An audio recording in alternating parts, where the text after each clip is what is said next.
Welcome to video 5 of the Chronicles of Liberty series. Around 75 years before Christ, we read of a man whose name was Zarahemna. He wanted power over the Nephites. Now we find the Nephites similar to many of us patriots today and many of us conservatives today. We just want to be left alone. In fact, in Alma chapter 43 and verse 9, this is how they describe those people. Now the design of the Nephites was to support their lands and their houses and their wives and their children, that they might preserve them from the hands of their enemies, and also that they might preserve their rights and their privileges, yea, and also their liberty, that they might worship God according to their desires. That's exactly who we are. When Zarahemna came against the Nephites, though, they were led by a young man named Moroni, who at that time was only 25 years old, but large in stature and evidently a brilliant mind for strategy and war. And we're going to hear a lot more about him in future videos, as he was pivotal in the battles for liberty during this time here in America. A great war occurred during this time. In fact, it's recorded as so brutal that the aggressors under the leadership of Zarahemna, called the Lamanites, were being destroyed, and it says they did fight like dragons. I'm not really sure what that meant to them, but they were ferocious.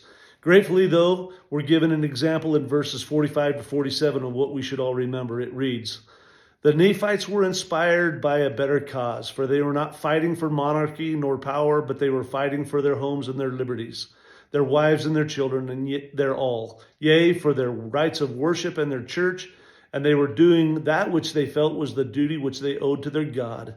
For the Lord had said unto them, and also unto their fathers, that inasmuch as ye are not guilty of the first offense, neither the second, ye shall not suffer yourselves to be slain by the hands of your enemies.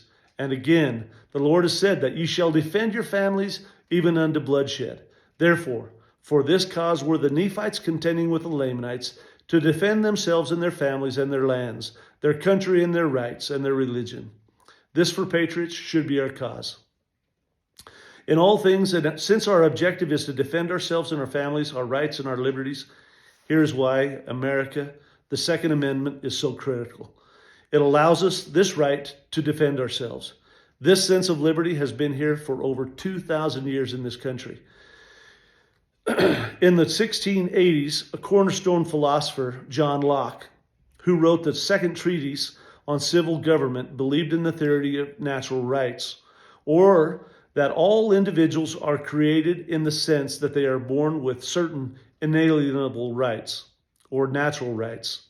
That is, rights that are God-given and can never be taken or even given away. Among those fundamental natural rights, Locke said, are life, liberty, and property. Thomas Jefferson agreed with these ideals and used them as he wrote the Declaration of Independence. Locke further reasoned, individuals have both a right and a duty to preserve their own lives and should be free to make choices about how to conduct their own lives as long as they do not interfere with the liberty of others. This, brothers, is our responsibility and duty to God. Jus mem tabor.